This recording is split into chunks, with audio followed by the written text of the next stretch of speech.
How much did you inherit? Simon's question came out of nowhere, catching me off guard on the night of my father's funeral. I was still reeling from my grief when he asked, I heard your father had an inheritance of $3 million. So once again, how much did you get? The inquiry gave me an unsettling feeling.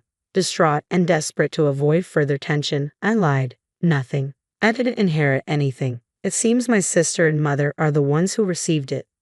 Simon's face lit up with a triumphant grin. I knew it. Your parents always said you were incompetent and that they didn't care about you.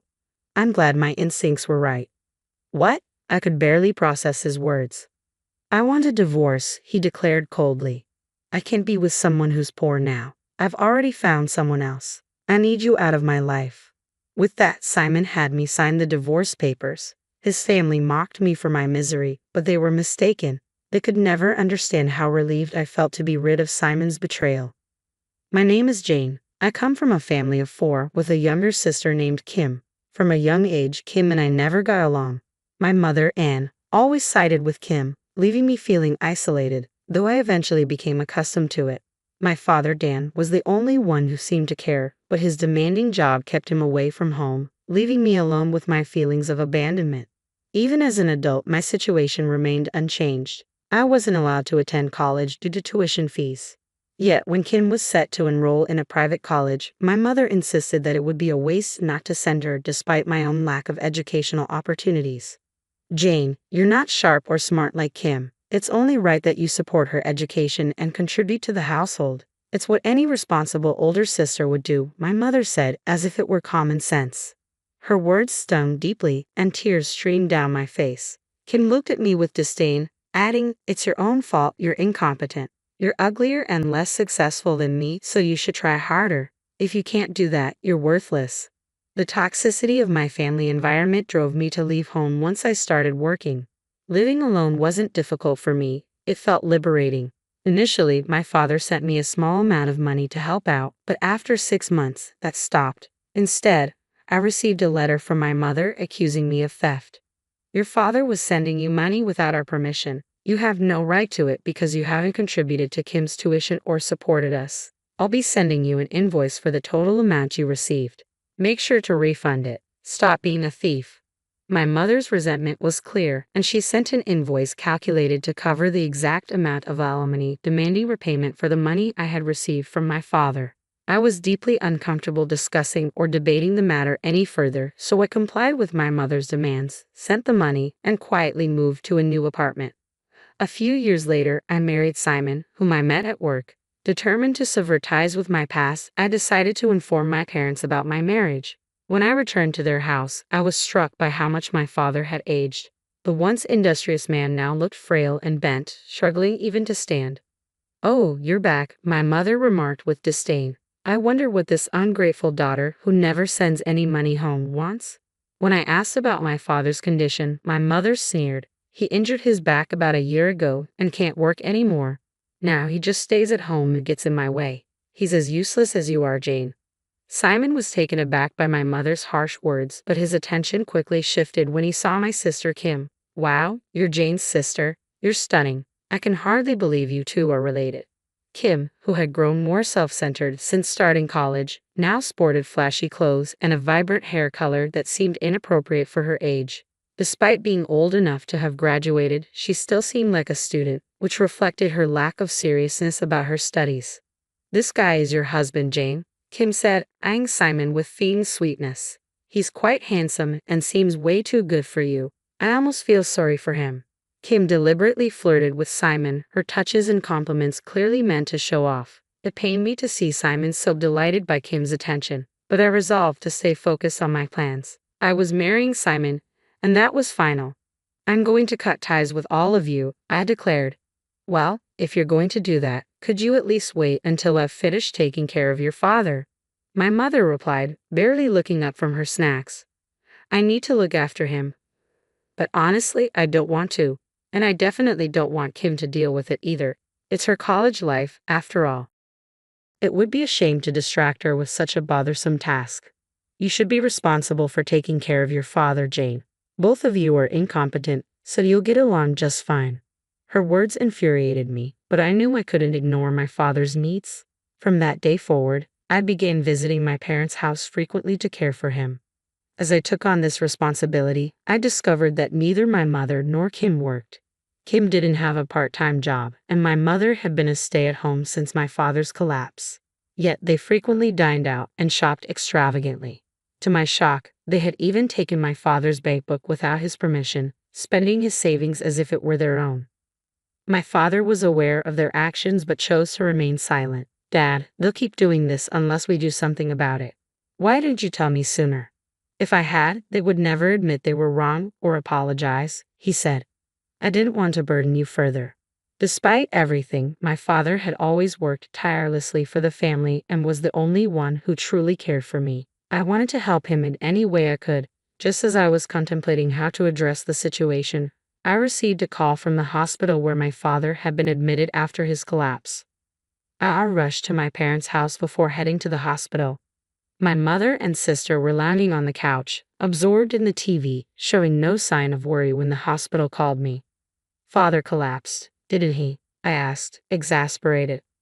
"Oh, it's an exaggeration to say he collapsed," my mother replied dismissively. "He just fell in the hallway and hit his head. The ambulance took him to the hospital. I'll leave the rest to you." "But we need to go to the hospital. I'm worried about Father," I insisted. "Shut up," she snapped. "If he doesn't make it, the insurance will cover it. Why are you getting so emotional?"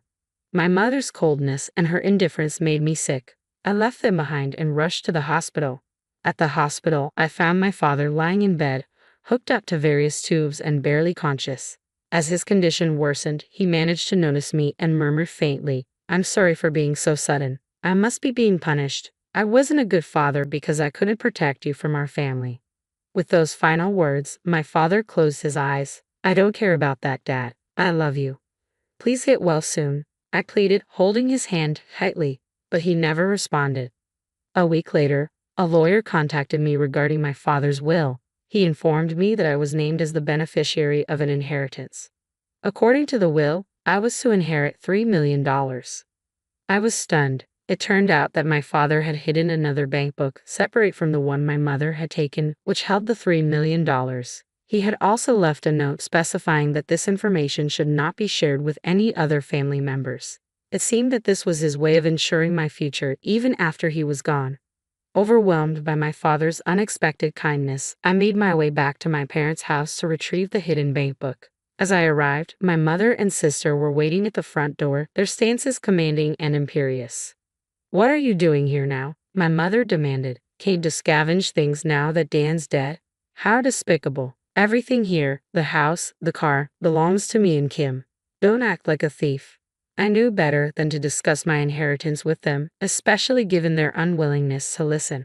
"I'm here to collect Father's memorabilia, and shouldn't I be entitled to at least a small share of the inheritance?" Without missing a beat, my mother produced a document and waved it in front of me. It was another will, supposedly written by my father, but the handwriting was unmistakably Kim's, not my father's distinctive script. The will claimed that my mother and sister would inherit all of my father's estate. "I can't make out much of this since Kim's handwriting is so poor," I said, struggling to understand the document. "That doesn't matter," my mother replied coldly.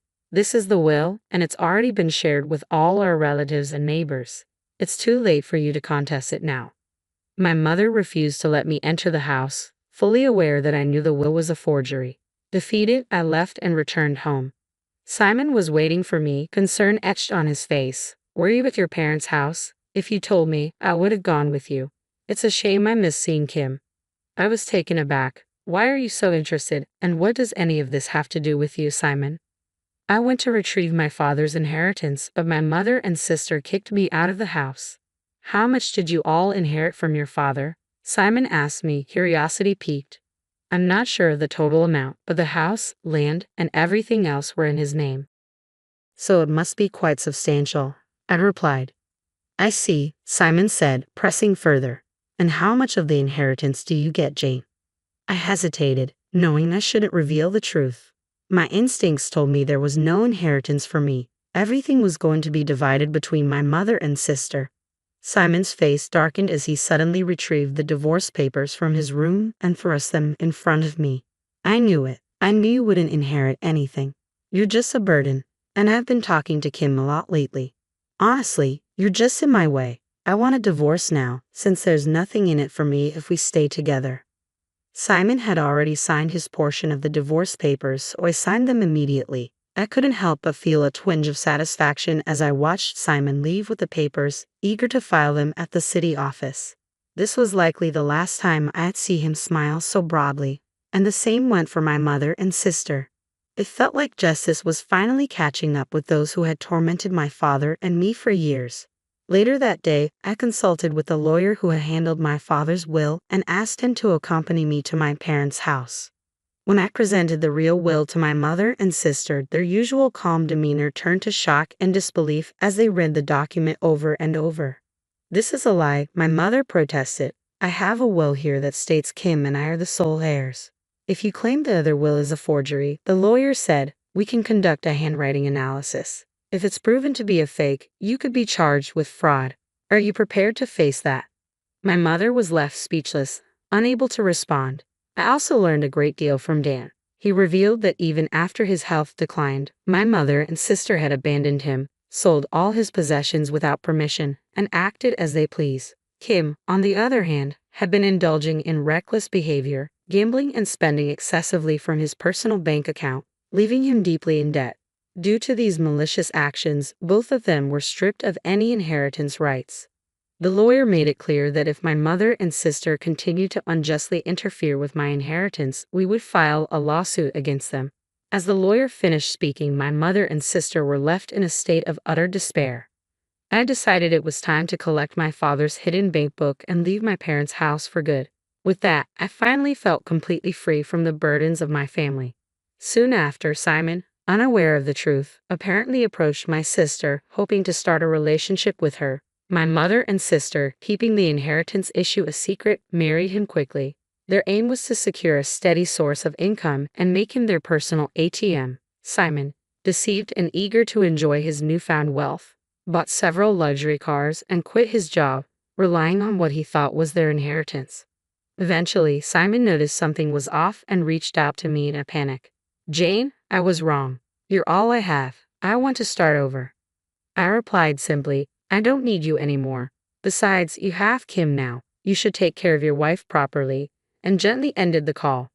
Moments before Simon called, I had received a call from Kim. "You've ruined my life." Simon quit his job and splurged like a fool as soon as we got married. "I can't believe a man who only cares about money is now my husband. My family name is tarnished because of him.